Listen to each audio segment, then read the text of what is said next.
बिस्मिल्लाहिर्रहमानिर्रहीम, अस्सलाम वालेकुम। दो बड़ी खबरें। पाकिस्तान भी तैयार है क्योंकि चाइना के प्रेसिडेंट शी जिनपिंग ने ऐलान किया है कि चाइना की फौज तैयार रहे, ट्रेनिंग मुकम्मल रहे और जंग की तैयारी शुरू कर दे। किसी भी वक्त जरूरत पड़ सकती है हमें जंग की, और इस तमाम सूरत हाल के अंदर जितने महाज खोल दिए हैं इस वक्त चाइना ने, अब आपको समझ आएगी हकीकत टीवी की डे फर्स्ट से वो बातचीत की। आपको कहते हैं ये कोरोना ऐसे नहीं आया, इसने पूरी दुनिया का न्यू वर्ल्ड ऑर्डर बदलना है। लोग कहना शुरू हो जाते हैं जी यूरोप में फिर क्यों आया, जी अमेरिका में क्यों आया। अब आपको समझ आ रही है, कभी जिंदगी में चाइना के प्रेसिडेंट ने या चाइना के किसी शख्स ने कभी भी नहीं अपनी आर्मी को ऑर्डर दिया कि आप जंग के लिए तैयार है। ऑफिशियली हमेशा हर कोई जंग के लिए तैयार रहता है, लेकिन बाज़ाब्ता तौर पर कहना कि जंग की तैयारी करें, वो भी तब।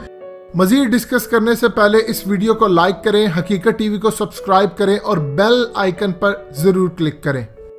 जब पूरी दुनिया उनके खिलाफ कह रही है, उन पर इल्जामात लगा रही है, हांगकांग से उनकी लड़ाई चल रही है, ताइवान पर उन्होंने जाकर प्रोटेक्शन देनी, गिलगित बल्तिस्तान में प्रोटेक्शन देकर वो लद्दाख में जा रहे हैं क्योंकि लद्दाख से बिल्कुल साथ है गिलगित, और वहां पर उन्होंने हमला करना था, डैम हमारा गिराना है। इस सूरत हाल के अंदर अमेरिका से लड़ाई, इंडिया से लड़ाई और उधर मोदी की हंगामी मीटिंग जारी है, जो कि उनके तीनों chief, army chief, navy chief, air chief, उसके बाद Bipin Rawat, national security advisor, defence minister और उसके साथ फॉरेन मिनिस्ट्री भी, ये वहां की सूरत हाल है। अब चाइना ने अपनी फौज को बाज़ाब्ता तौर पर उनके प्रेसिडेंट की जानिब से पैगाम है कि आप जंग की तैयारी करें। उसकी वजह क्या है ये आपकी स्क्रीन पर देखिए। यरूशलेम पोस्ट, जो कि इसराइल का एक इदारा है, उनकी टॉप की हेडलाइन देखिए कि इसराइल ने जो चाइना की कंपनी को प्रोजेक्ट वो देने जा रहे थे, वो अमेरिका के प्रेशर पर देने से इनकार करते हुए इसराइल की लोकल कंपनी को प्रोजेक्ट दे दिया है। यानी पूरी तरह समझ लीजिए कि चाइना को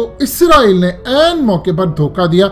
जब नेतन्याहू की मुलाकात होती है, चाइना वो जाते हैं, उनके प्राइम मिनिस्टर से मुलाकात करते हैं, वहां पर जाकर सारे मामला होते हैं और कहते हैं कि जी ये चाइना के साथ एक नई शुरुआत है, ऐसी शुरुआत है कि अब ये सारी जिंदगी रहेगी।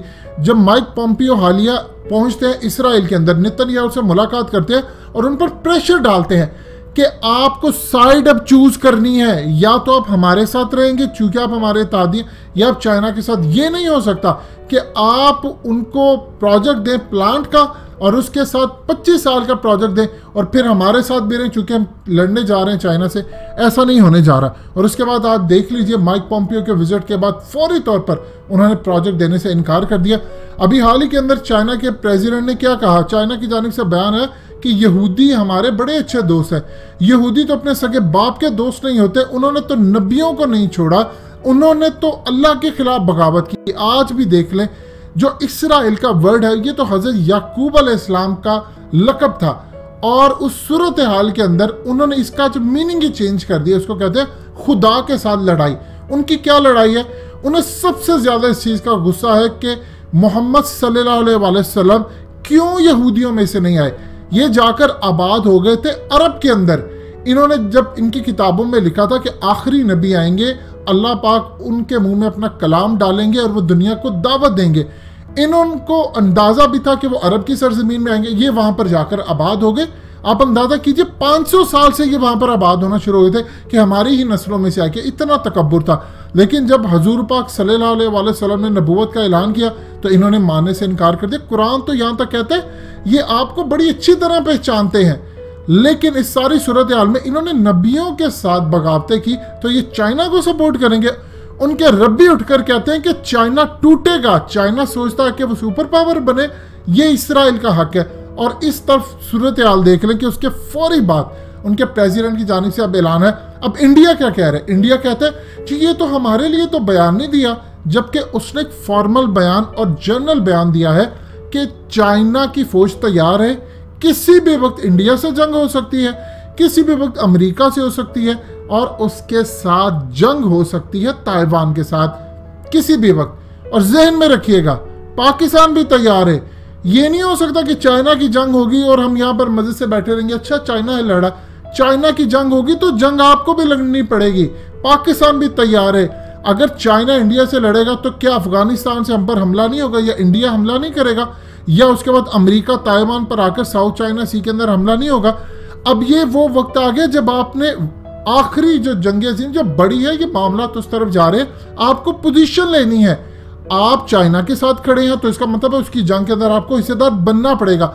हमने तो अफगानिस्तान के अंदर अमेरिका का साथ नहीं दिया था, लेकिन उसके बावजूद उसकी जंग में हिस्सेदार बन रहे और 20 साल से हम नुकसान उठा रहे हैं। ये सूरत हाल है कि आप चाहें या ना चाहें आपकी इस जंग में पार्टिसिपेशन होनी है और हर सूरत होकर रहेगी। चाइना कभी जिंदगी में लड़ाई पर बिलीव नहीं करता, ना वो मुल्कों पर जाकर कब्जे करता है, ना उसकी कोई प्रॉक्सी है जिस तरह इंडिया पाकिस्तान में स्लीपर सेल्स बनाए हैं, रॉ काम करती है। चाइना कभी भी ऐसा काम नहीं करता। वो जाते हैं, अपना काम करते हैं, एक्सपोर्ट करते हैं और आते हैं। अब इस सूरत हाल के अंदर हमको मुकम्मल तौर पर तैयार रहना है, फौज भी तैयार है, जाहिर सी बात है उनको पता है, लेकिन कुदरत ने अब पाकिस्तान से डिफेंसिव अप्रोच खत्म करवानी है बैक फुट पर जाकर। हमारी क्रिकेट टीम की भी हमेशा से यही हालत रहती है कि टारगेट जब उन्होंने चेस करना हो तो डिफेंसिव अप्रोच उनकी रहती है। अब पाकिस्तान को एग्रेसिव होना पड़ेगा, क्योंकि चाइना ने अगर कहा जंग की तैयारी तो आप भी जंग की तैयारी करेंगे।